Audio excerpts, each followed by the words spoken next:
I am Evelyn Carter, 29 years old. 6 months ago, I lost my house, and when I asked my parents for help, they said something to me that I will never forget for the rest of my life. That night, my apartment burned down.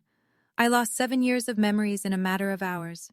When I called my parents, desperate and broken, my stepfather said 5 words I'll never forget.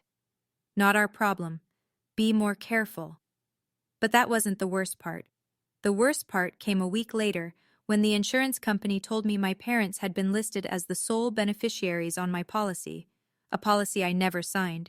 And 3 days after that, a fire investigator asked me one simple question that changed everything. Who had access to your apartment last week? I knew the answer. My mother had visited, for the first time in 2 years.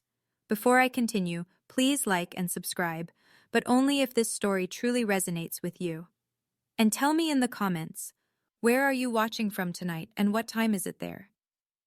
Now, let me take you back to the night everything changed. February 12th, 3:17 in the morning. The smoke alarm screamed at 3:17 a.m. I jerked awake to darkness so thick I could taste it. Acrid, chemical, wrong. My lungs burned before my brain caught up. Fire. I didn't think. Couldn't think. My hand found my phone on the nightstand, and I ran. Barefoot, pajamas, nothing else. The hallway was a tunnel of black smoke lit orange from somewhere below. I hit the stairwell door so hard my shoulder would bruise for weeks. 4 flights down, each step a prayer, each breath a knife. When I burst onto the sidewalk, the February air hit me like a slap. I stood there shivering in my thin cotton pajamas, watching flames lick out of my 4th-floor window. Unit 4B, my home. A firefighter approached me, his face grim beneath his helmet. "Ma'am, are you the resident?" I nodded. Couldn't speak. "I'm sorry." He didn't look away. "Everything in that unit is gone." Gone. The word didn't make sense. 7 years of my life were in that apartment. Photos of my grandparents, the only ones I had. The guitar my late stepfather had given me when I was 16. My college diploma. My laptop with every project, every memory, every piece of who I'd become since leaving home. All of it. Smoke and ash. I sank onto the curb, still clutching my phone. The screen showed 3:47 a.m. Around me, neighbors gathered in robes and slippers murmuring. Someone draped a blanket over my shoulders. I don't remember who. My hands shook as I pulled up my contacts. Mom, Dad. They would know what to do. They would come.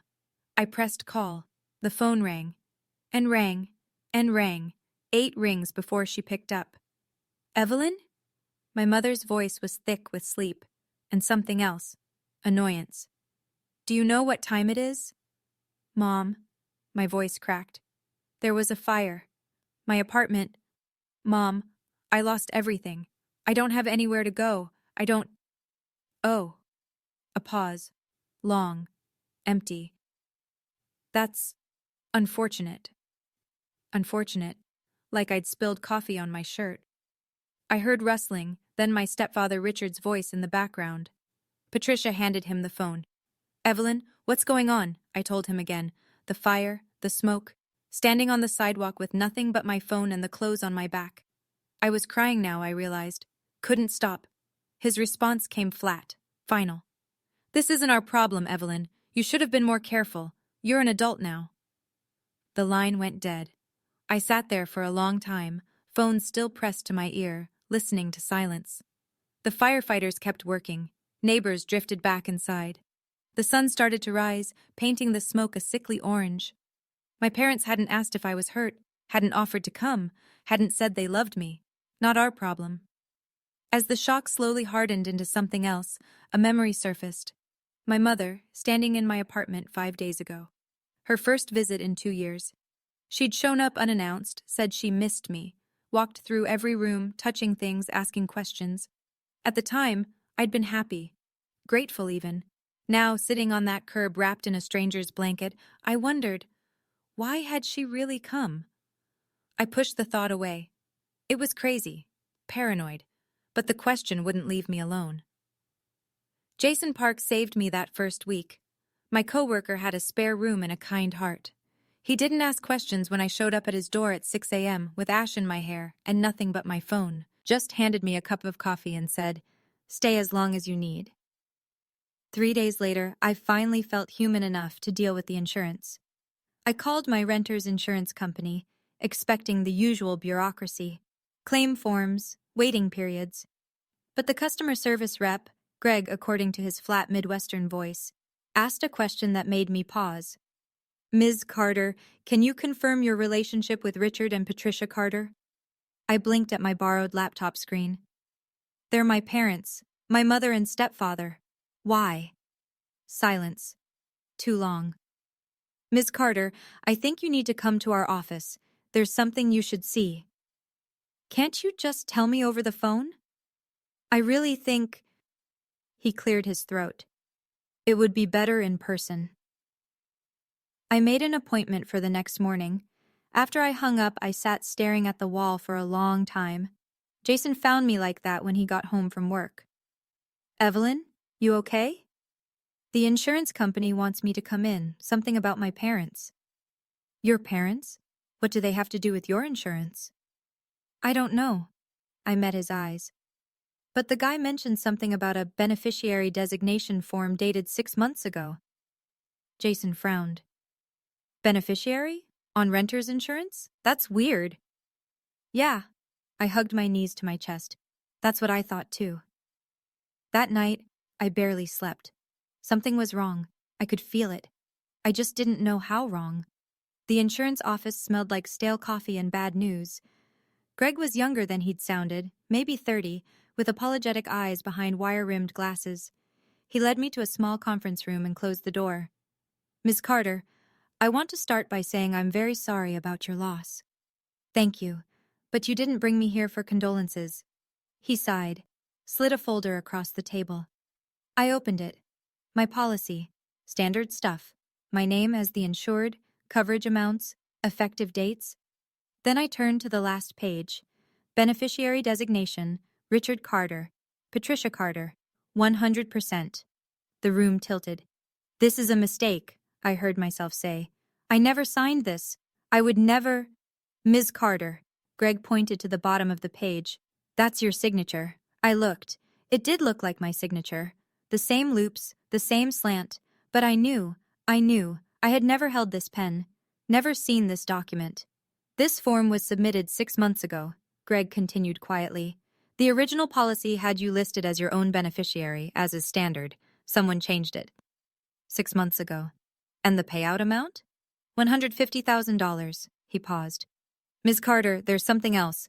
A fire investigator called us this morning. He's been asking about this policy." My hands were shaking. I pressed them flat against the table. Why would a fire investigator care about my insurance beneficiaries? Greg held my gaze. "I think you know why." I did know. The answer was sitting in my chest like a stone, but I couldn't say it out loud, not yet. Someone had forged my signature, changed my beneficiaries, and 5 days before my apartment burned down, my mother had visited for the first time in 2 years. Coincidence. I didn't believe in those anymore. Marcus Webb looked exactly like what a fire investigator should look like. Weathered face, sharp eyes, and a handshake that meant business. We met at a coffee shop 3 blocks from the insurance office. Neutral ground. "Miss Carter," he set down his cup. "I'll be direct with you. I don't think your fire was an accident." The words hung between us. "What makes you say that?" "Fire patterns." He pulled out his phone, showed me photos I didn't want to see. My bedroom, charred black. "See this? The point of origin is here, near the outlet behind your dresser, but there's no evidence of electrical failure, no frayed wires, no surge damage." "What does that mean?" "It means someone helped that fire along." He put his phone away. "I've been doing this for 22 years. I know what accidental looks like. This isn't it."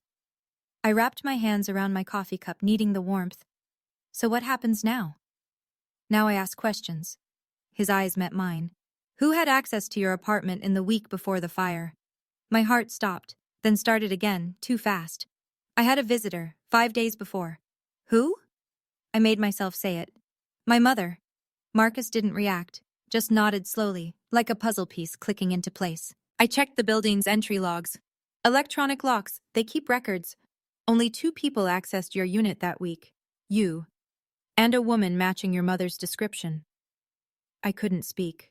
Miss Carter, I'm not accusing anyone of anything. Yet. He leaned forward. But I need you to understand, this investigation is active. If there's anything else you know, anything at all, now's the time. I thought about the insurance form, the forged signature, the $150,000. There might be, I said. Something else. That night, I called my mother. I kept my voice light, casual, nothing wrong here. Mom, I just wanted to thank you for visiting last week. It meant a lot. A pause. When she spoke, her tone was careful. Oh, yes, I missed you, sweetie. It had been too long. It really had. I picked at a thread on Jason's couch. Hey, quick question. Did you notice anything weird in my apartment? Anything off? The fire investigator keeps asking. Fire investigator? Her voice sharpened. Why would they investigate? Apparently, they think it might not be an accident. Silence. I counted the seconds. 1, 2, 3, 4. Evelyn. Her tone had changed completely now. Cold. Controlled. Don't talk to those investigators without a lawyer. They twist your words. Why would I need a lawyer, Mom? I'm the victim here. I'm just trying to protect you. From what? Another long pause. In the background, I heard Richard's voice, muffled, asking something. I have to go, Patricia said abruptly. Your father needs me. Stepfather. What? Richard is my stepfather, not my father. The line went dead. I stared at my phone. My hands weren't shaking anymore. That surprised me. Something had shifted in the last few days. The grief was still there. For my apartment, my things, the life I'd built. But underneath it, something harder was forming. Clarity. Her advice hadn't been about protecting me. It was about protecting herself. I texted Marcus Webb. We need to talk. I have more information. His reply came in seconds. Tomorrow. 9 a.m. Same place. I didn't sleep that night either. But this time, it wasn't fear keeping me awake. It was the beginning of a plan. The call started the next morning. Aunt Margaret was first. My mother's younger sister. The one who always sent birthday cards, always remembered. Honey. Her voice dripped with concern. Your mom called me last night. She's so worried about you. Worried about what? Well? A delicate pause. She said you've been saying some strange things. About the fire. About her. I sat up straighter. I haven't told anyone anything. Evelyn, sweetheart, it's okay to struggle. What you went through, losing everything like that, anyone would have trouble coping. My stomach turned cold. What exactly did she tell you? Just that you're under a lot of stress. Maybe having some kind of breakdown. Margaret's voice softened. She's worried you might say things you don't mean. Crazy things. Crazy. There it was. I'm not crazy, Aunt Margaret. No one's saying you are, honey. We're just... Did she email the whole family? Or just call? Silence. That was answer enough. Get some rest, sweetheart, Margaret said finally. We're all praying for you. She hung up before I could respond. I immediately checked my email. Nothing from family. But there was one from HR at my company, marked urgent. The timestamp showed it had arrived 2 days ago. I'd been so focused on the insurance nightmare that I'd missed it entirely. My blood ran cold as I read it. We received an anonymous call expressing concern about your mental state following recent personal trauma. While we support all employees through difficult times, we need to schedule a meeting to discuss your current fitness for work. I read it twice, 3 times. She wasn't just trying to steal my money, she was trying to steal my credibility, my job, my life. Before I could even speak, she was making sure no one would believe me. The anger that rose in my chest was unlike anything I'd ever felt. Cold, clear, deadly calm. Game on, Mom. Marcus Webb raised an eyebrow when I told him about the HR email. That's a bold move, he said. Discrediting you before you can talk. It means she's scared. It means she's strategic. He tapped his pen against his notebook. We need something concrete, something she can't explain away. That's when I remembered. The building, I said slowly. They installed new security cameras 2 months ago, in all the hallways. Marcus was already pulling out his phone. What's your building manager's name? 20 minutes later, we were sitting in Mr. Henderson's cramped office, watching footage on a small monitor. Here, Henderson pointed at the screen. February 7th. That's the day you mentioned. I watched my mother walk down the fourth-floor hallway.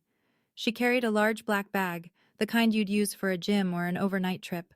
She glanced around before entering my apartment. The timestamp read 2:07 p.m. Henderson fast-forwarded. My mother emerged at 5:12 p.m.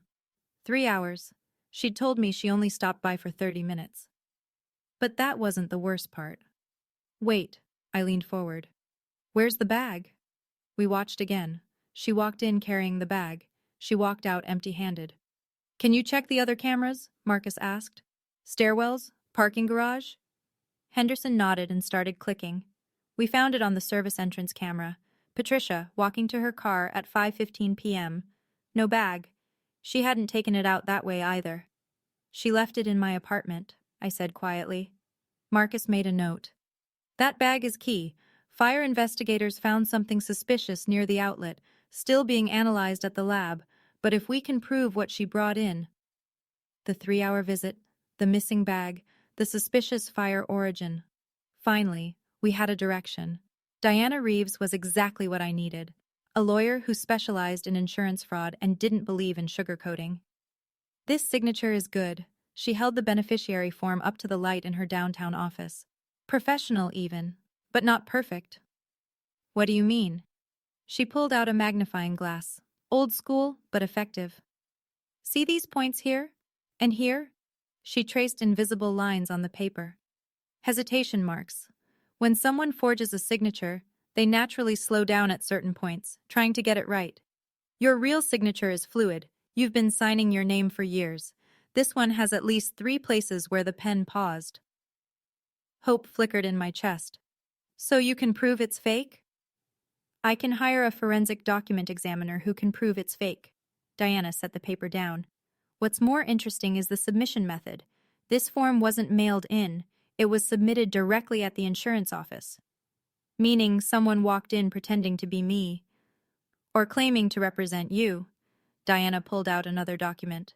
I've already requested the visitor logs for that date, and I spoke with the clerk who processed this form. My heart rate spiked. What did they say? He remembers a woman, middle-aged, brown hair, said she was handling paperwork for her daughter who was too busy with work. Diana's smile was sharp. Does that description ring any bells? Brown hair. My mother had been dyeing her gray for years. Can he identify her in a lineup? He's willing to try. Diana gathered the papers. Between the security footage, the signature analysis, and a potential eyewitness, your mother may have outsmarted herself. I let out a breath I hadn't known I was holding. What do we do now? Now? We wait for her to make another move. We didn't have to wait long. The invitation came 3 days later. My mother's voice on the phone was honey-sweet, a tone I recognized from childhood, the one she used when she wanted something. Evelyn, honey, the family's been so worried about you. I'm hosting a little gathering this Sunday. Nothing fancy, just people who love you, coming together to show support after everything you've been through. I almost laughed. Almost. A gathering? At our house, around 2 o'clock. Uncle Thomas, Aunt Margaret, the cousins. Everyone wants to see you. Make sure you're okay. Make sure I'm the crazy one, she meant. Make sure everyone sees poor, unstable Evelyn before she can say anything damaging. I'll be there, I said. Really? She couldn't quite hide her surprise. That's wonderful, sweetheart. It'll be so good for you to be around family. I hung up and immediately called Marcus. Don't confront her, he warned. We need more time. The warrant's being processed, but these things take days. I won't confront her, but I need to be there when the truth comes out. He was silent for a moment. Fine, but be careful, and I'll be there within 30 minutes of your signal. Next, I called Diana. How's the witness identification coming? Done. I could hear the satisfaction in her voice. He picked your mother out of a 6-photo lineup. No hesitation. Finally, I texted Jason. Remember that favor I mentioned? About cloud backups and subpoenas? His reply was immediate. Already on it. Legal process takes time, but I found something interesting. Call me. I looked at my phone. 3 allies, a witness, video footage, and a family gathering where my mother planned to prove I was crazy. She thought she was setting a trap. She didn't know she was walking into one. My parents' house looked exactly as I remembered. White siding, manicured lawn, American flag by the door. The picture of suburban respectability. I parked on the street and sat in my borrowed car for a long moment, steadying my breath. 15 people. That's how many cars lined the driveway. 15 witnesses to whatever my mother had planned. The door opened before I could knock. Patricia stood there in her Sunday best, cream blouse, pearl earrings, concerned maternal expression perfectly in place. Evelyn! She pulled me into a hug, holding on too long, too tight. Her voice carried for the audience behind her. My poor baby, I've been so worried about you. Over her shoulder, I saw them. Aunt Margaret, Uncle Thomas, cousins Brian and Michelle. Faces I'd known my whole life, all watching me with the same expression. Pity. Careful, calibrated pity. She'd done her work well. Come in, come in. Patricia kept an arm around me, guiding me into the living room like I might break. Everyone's here for you. The room fell quiet as we entered. I scanned the faces. Richard stood in the corner by the fireplace, avoiding my eyes, phone clutched in his hand. Aunt Margaret approached first. Honey, she took my hands in hers. Your mom's told us what you've been going through. It's okay to not be okay. The stress of losing everything like that, Cousin Brian added from the couch. Anyone would struggle. Maybe talking to someone would help, Michelle suggested gently. A professional? I looked around the room at my family, people who'd known me since birth, and saw not a single person who believed I might be telling the truth. Not yet, but that was about to change. Patricia waited until everyone had drinks in hand. Then she cleared her throat. I want to thank you all for coming. Her voice trembled, perfectly rehearsed. As you know, Evelyn's been through something terrible, and in times like these, family needs to come together. Murmurs of agreement rippled through the room. But I also need to address... She paused, dabbed at her eyes with a tissue. The elephant in the room. I stayed perfectly still. My daughter has been saying some very troubling things lately. Patricia's gaze swept the room, landing briefly on each sympathetic face. About me, about her father, about the fire. Richard flinched at the word father. He still wouldn't look at me. She thinks we... Patricia's voice broke. Oscar-worthy. She thinks we had something to do with what happened to her apartment, her own parents. Gasps, shocked whispers. Patricia, no, Aunt Margaret breathed. I know she's hurting. Tears now, rolling down her cheeks. I know she lost everything. But to accuse us of something so horrible... Richard stepped forward, placed a hand on her shoulder. His voice was flat. Our daughter is clearly not well. We love her, but we can't enable these delusions. The room's attention shifted to me, waiting for the denial, the breakdown, the proof that poor Evelyn had finally snapped. I said nothing. My hands stayed relaxed at my sides, my expression neutral. Let them watch. Let them remember this moment. My silence, her performance. My phone buzzed in my pocket. A text from Marcus. Got the full footage. You need to see this. Now. I stood. Excuse me, I said calmly. I need some air. And I walked out the front door, leaving my mother mid-performance, her audience waiting for an act that wasn't coming. Not yet. Okay, I need to pause here for just a second. If my mother's performance is making your blood boil as much as mine was in that moment, drop a comment with the word busted. Because what happens next? Let's just say she really should have checked whether her daughter's building had security cameras before visiting. Like and subscribe if you want to see how this ends. Trust me, you do. Now back to the story. Marcus was parked 2 houses down. I slid into the passenger seat, heart pounding. What did you find? He handed me his phone. Full footage from all angles, watch. I watched my mother on the small screen. The hallway camera captured her walking in with the large black bag at 2:07 p.m., walking out at 5:12 p.m. with nothing. 3 hours, Marcus said. She told you 30 minutes. The bag? That's where it gets interesting. He pulled out a photo, charred plastic and wire fragments. Fire investigators found this near the outlet. Digital timer, the kind you plug appliances into. My stomach dropped. We traced the serial number to a batch sold at Henderson's Hardware, 3 miles from your parents' house. Another photo appeared on his screen, grainy security footage from a store checkout counter. 8 days before your fire, cash purchase. The woman in the footage had brown hair, familiar posture, a purse I recognized. Is that? We'll need official identification. But yeah. Marcus met my eyes. That's her. I looked back at my parents' house. Through the living room window, I could see shapes moving. My family, probably still discussing how sad it was that Evelyn had lost her mind.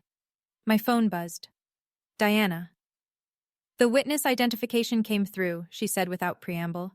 Photo lineup, he picked Patricia, no hesitation, said he remembered her perfume. Channel number 5, said his mother used to wear it. I almost smiled, my mother's one consistent vanity. Marcus? I turned to him. How long until you can make an arrest? I submitted the warrant application 2 days ago, right after the witness ID came through. Judge Morrison signed it this morning. He checked his watch.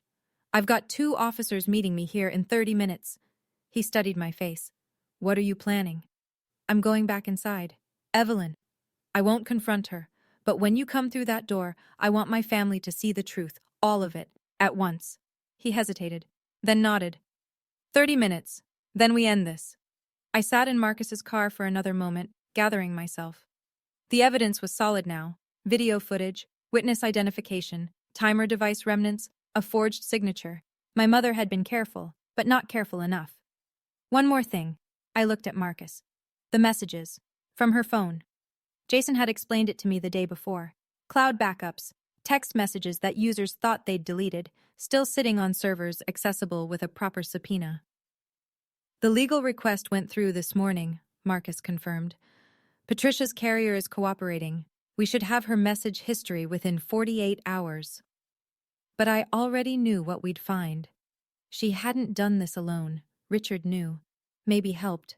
And somewhere in those deleted texts was proof. Go. Marcus checked his watch. I'll be there at 2:45. Just stay calm. Let the evidence speak. I nodded and opened the car door, then paused. Marcus, why are you helping me so much? This is more than just standard investigation. He was quiet for a moment. My sister, 15 years ago. Abusive ex-husband burned down her house while she was at work. Insurance company tried to deny her claim, said it was suspicious. His jaw tightened. She spent 3 years fighting to prove she didn't do it herself. Nearly destroyed her. Did she win? Eventually, but it cost her everything. He met my eyes. When I saw your case, mother listed as beneficiary without consent, fire with no accidental cause, I knew. Someone was trying to do to you what they tried to do to her. I understood then. This wasn't just a job for him. Thank you, I said. Don't thank me yet. Thank me when she's in cuffs. I walked back toward my parents' house. 25 minutes. Then everything would change. The living room went silent when I walked back in. Patricia was still at the center of the room, tissue in hand, playing the wounded mother. But something flickered in her eyes when she saw my face. I wasn't crying, wasn't shaking, wasn't behaving like someone on the verge of a breakdown. Evelyn, honey, she recovered quickly. Are you feeling better? Do you need water? Actually, Mom, I have a question. The room tensed. 15 pairs of eyes fixed on me. When you visited my apartment last month, I kept my voice calm, conversational. Why did you stay for 3 hours? You told me it was 30 minutes. Patricia blinked. What? I don't remember exactly how long. The building has cameras, Mom. I pulled out my phone. I have the footage. Her face changed.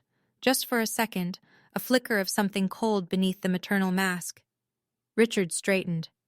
"Evelyn, that's enough. You're embarrassing yourself." "And the bag you brought?" I continued, ignoring him. "The large black one? Where did it go? Because you walked in with it. But you walked out empty-handed." "I don't know what you're talking about." "The fire investigators do." The room was utterly still now. Aunt Margaret's mouth hung open. Cousin Brian had set down his drink. Even Richard had stopped pretending to check his phone. "Evelyn," Patricia's voice had lost its honey, pure steel now. "I don't know what lies these investigators have been feeding you, but—" Her phone rang. Richard's phone rang at the same moment. They looked at each other. Something passed between them. Fear, I realized. Real fear. Richard glanced at his screen. His face went white. "Patricia," his voice cracked. "It's the police." The doorbell rang. Uncle Thomas was closest to the door. He opened it without thinking, still processing what was happening. Marcus Webb stepped inside, badge visible on his belt. 2 uniformed officers flanked him. "Patricia Carter?" My mother didn't move. For the first time in my life, I saw her completely still, frozen, like an animal caught in headlights. "I'm fire investigator Marcus Webb." He crossed the room in 4 steps. "You're under arrest for arson in the 2nd degree and insurance fraud." "This is ridiculous," Patricia finally found her voice. It came out shrill, nothing like her usual composure. "Evelyn set me up. She's been planning this. She's sick." "Ma'am, you have the right to remain silent." Marcus took her arm, not roughly, but firmly. "Anything you say can and will be used against you in a court of law." "Don't believe her." Patricia twisted toward the family, mascara starting to run. "She's unstable. She's been making things up since the fire." "You have the right to an attorney. If you cannot afford one, one will be provided for you." The handcuffs clicked into place. The sound echoed in the silent room. Richard tried to step toward his wife, but the second officer blocked him. "Mr. Carter, we have questions for you as well. Please come with us." I wasn't." Richard's face crumpled. "It was her idea. All of it. Richard?" Patricia's scream was raw. "Shut up!" But it was too late. The family had heard. Aunt Margaret sank into a chair, hand over her mouth. Cousin Brian looked like he might be sick. Uncle Thomas just stood there, shaking his head slowly. I watched them lead my mother out the door. She didn't look back at me. She didn't have to. We both knew how this ended. For a long moment after the police cars pulled away, no one spoke. The living room felt different now, smaller. The carefully arranged furniture, the family photos on the mantel, the fresh flowers Patricia had set out, all of it looked like a stage set after the play had ended.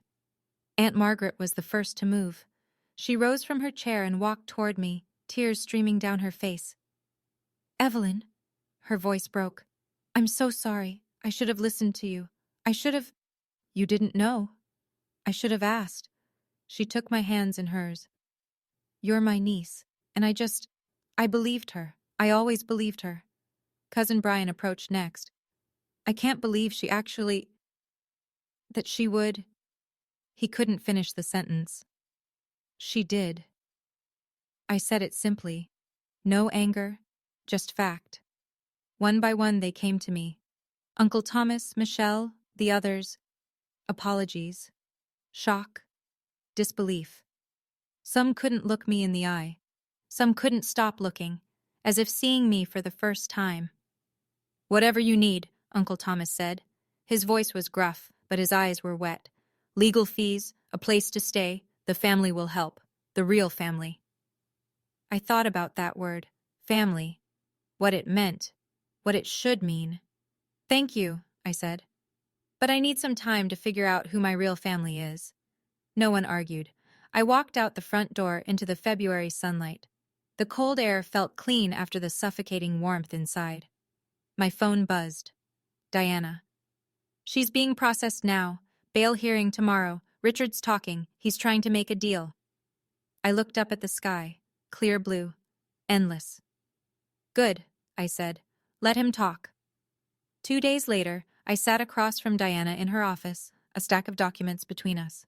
"The case is solid," she said. "Video evidence placing Patricia at the scene. Witness identification on the forged signature. timer device remnants matching a purchase near their home, and now she slid a paper across the desk. Richard's statement. I read it. The words blurred together at first, then sharpened. Patricia came up with the plan after we fell behind on payments. The gambling debts. That was my fault. But she said this would fix everything. Said Evelyn had good insurance. Said no one would get hurt. No one would get hurt. I set the paper down. What's the damage? For Patricia? Arson in the second degree. That's a Class B felony. Plus insurance fraud, forgery, conspiracy. She's looking at 8 to 12 years. With a plea deal, probably 6. And Richard? Conspiracy charges. He knew about the plan, helped cover it up. 2 years probation, mandatory gambling addiction treatment. Diana paused. He's agreed to testify against her. I nodded slowly. The insurance payout? Already being redirected. You're the rightful beneficiary. Always were. The company's cooperating fully. $150,000 minus legal fees should be in your account within 60 days. I thought about that money, what it represented. Everything I'd lost, converted to a number. I want a restraining order, I said, against both of them. That can be arranged. And I want this kept quiet, no media circus. Diana nodded. The court can seal certain records, especially given the family nature of the case. I stood and looked out her window at the city below. People walking, living their lives, unaware. Thank you, Diana. You did the hard part, she said. I just handled the paperwork. Quick check-in, everyone. If you've ever had to cut ties with family members for your own sanity, type, I had to, in the comments. Because I know I'm not alone in this. And if this story is hitting different for you tonight, share it with someone who needs to hear that setting boundaries isn't betrayal. It's survival. Okay, let me tell you what happened after. News travels fast in small communities. Within 2 weeks, everyone knew. The church my mother had attended for 30 years, the book club she'd hosted, the neighbors who'd admired her garden, all of them, whispering behind closed doors. Aunt Margaret kept me updated whether I wanted to hear it or not. The pastor asked her not to come back, she told me over coffee, said it was too disruptive for the congregation. Can you imagine? Patricia, who organized the Christmas bazaar for a decade. I could imagine. I could imagine it very well. Richard lost his job, she continued. The store owner didn't want the publicity, and someone spray-painted their garage door. Had to repaint it twice. I didn't feel satisfaction. I didn't feel pity either, just a hollow kind of nothing. She's been calling everyone, Margaret said, trying to explain, saying it was a misunderstanding, that the evidence was planted, that you manipulated the investigators. She shook her head. Nobody's answering anymore. Good. Margaret reached across the table and took my hand. She's my sister. I grew up with her. And what she did to you, her voice caught. That's not family. That's not anything I recognize. I squeezed her hand. It's not your fault. I know, but I still feel it. We sat in silence for a moment. Outside the coffee shop window, life went on. Cars passed, people laughed, the world kept spinning. The gambling, I finally said. How bad was it?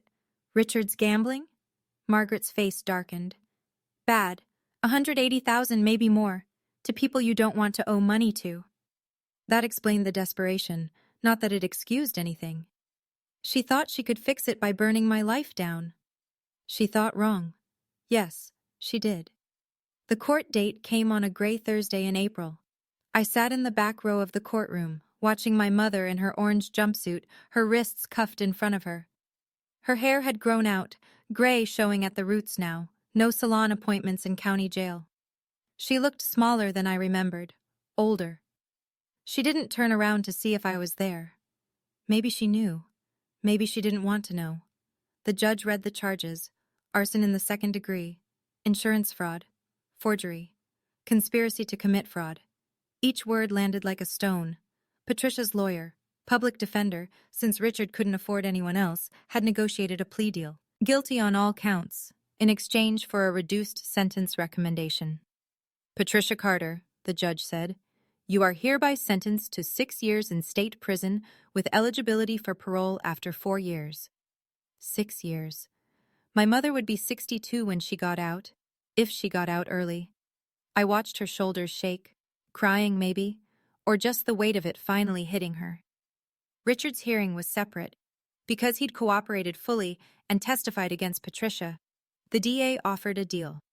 18 months in county jail, suspended to 2 years probation, contingent on 200 hours of community service, and completion of a gambling addiction program. The judge made it crystal clear. One violation, and he'd serve every day of that 18 months. His name on a public record, forever. After the sentencing, Diana met me in the hallway. "The insurance money cleared yesterday," she said. $142,000 after legal fees. It's in your account." I nodded. The number felt abstract, meaningless. "The restraining order was approved," she continued. "Neither of them can contact you, directly or through third parties, for the next 10 years. Thank you." She studied my face. "How do you feel?" I thought about it, really thought. "Empty," I said finally. "But free." She nodded like that made sense. It did. I started therapy 3 weeks after the trial. Dr. Okonkwo had kind eyes and a habit of asking questions I didn't want to answer, which meant she was exactly what I needed. "Do you forgive them?" she asked during our 4th session.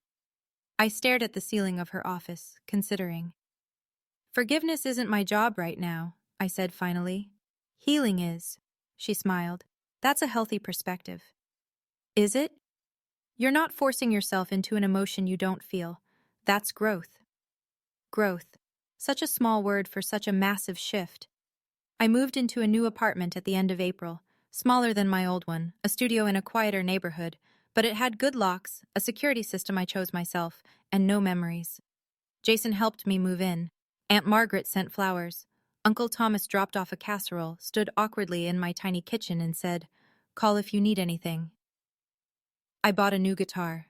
Not the same brand as the one my late stepfather, my first stepfather, had given me. Nothing could replace that. But when I played it, I could almost hear him again. His voice, teaching me chords, his laugh when I messed up. Some things can't be recovered, but you can build new ones. The nightmares faded over time, the smoke and fire, my mother's face, the sound of Richard's cold voice. They visited less and less. Some nights I slept straight through till morning. Family, I decided, isn't about blood. It's about choice, about who shows up, who protects you, who believes you when the world says you're crazy. My biological mother tried to destroy me. My chosen family helped me survive. That was enough. That was everything. The letter arrived 2 months after the sentencing. I recognized the return address, State Women's Correctional Facility. My mother's handwriting on the envelope, smaller and neater than I remembered, as if she'd taken extra care. I almost threw it away unopened, but something made me stop. I sat at my kitchen table and read it. "Dear Evelyn, I've had a lot of time to think in here, about what I did, about what I lost. You have to understand, I was desperate. Your father's debts were crushing us, and I thought, I'm not making excuses. What I did was wrong. But you're still my daughter. You're still my baby. Please come visit me. Please let me explain. I'm still your mother. Love, Mom." I read it twice, 3 times.